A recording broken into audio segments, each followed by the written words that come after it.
In this video, we're going to be talking about the SRT Hellcat Durango, which is really exciting because it's going to be an affordable 3-row SUV with 700 horsepower. Now, to get an SUV with that type of power, usually you'd be a 3-row SUV with that type of power. You'd have to spend way over 100 grand. But the SRT Hellcat Durango has been announced to retail at under 81K starting price. So that's going to make things interesting. But there's one catch, which is what we're going to talk about in this video. Let's get into it. Let's go.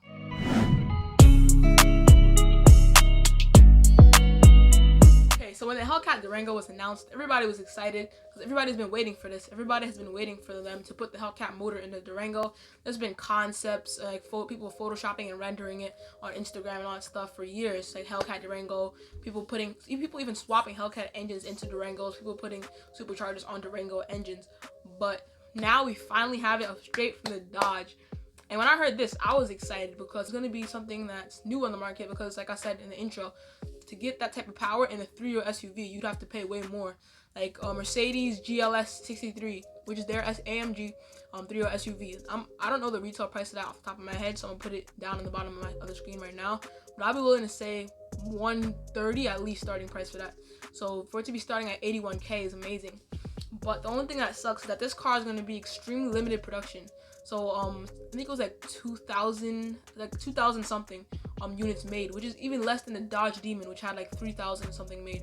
I'll put the exact production numbers of both cars down on the bottom of the screen right now. But that's a real buzzkill for me because I was like really excited, and it was gonna be another thing even more than the price is that it would be something that's accessible. It would be something that the average man who had a family, they don't want to get like a basic minivan. They can get a Durango SRT with 400 horsepower. But now to have a car with 700 horsepower is going to be great, and it's also still going to be relatively affordable, attainable. Now 81 grand is not cheaper with financing, lease programs, all that type of stuff. So people can make it work. But now the only thing is that dealers, of course, with any new car that has a lot of hype built around it when it first comes out, dealers are gonna be marking these things up like crazy. I can see some of these cars going out the door for up to 110,000. Probably the average car will be going out the dealer for like 195 to 100. I see, and that's just for the base model starting at under 81. So the MSRP on a optioned out one, I could see being like 90K, and I could see that getting marked up to like 115. So these cars are gonna be going out the door for a lot of money. And then since it's so limited production, a lot of these cars aren't even going to go to people who are going to enjoy them, are going to drive them, are really going to experience them. It's probably going to go to people who are collectors and are just getting the car because it's so rare.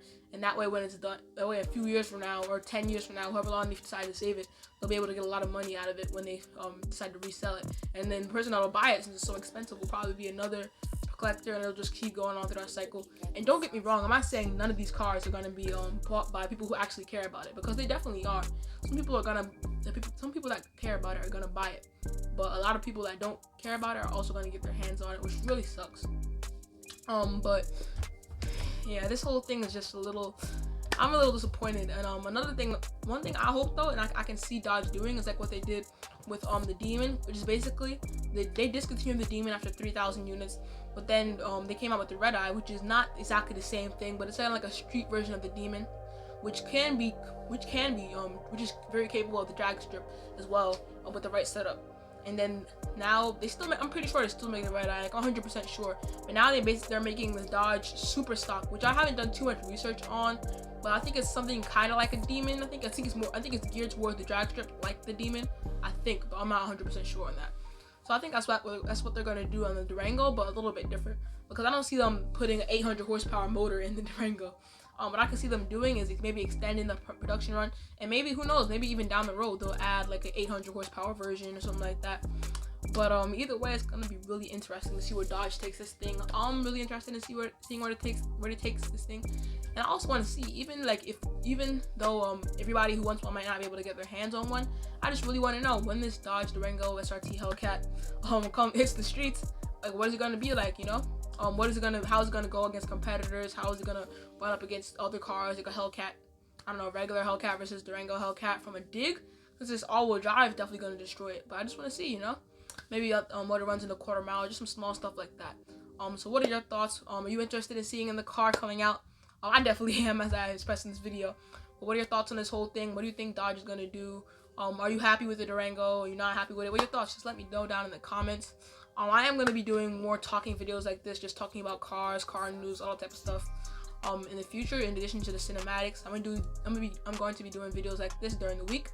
So definitely subscribe, turn on post notifications if you want more content like this. But that's gonna wrap it up. So thank you for tuning in. It's Cameron from ReaneVisuals. Bruh. Out.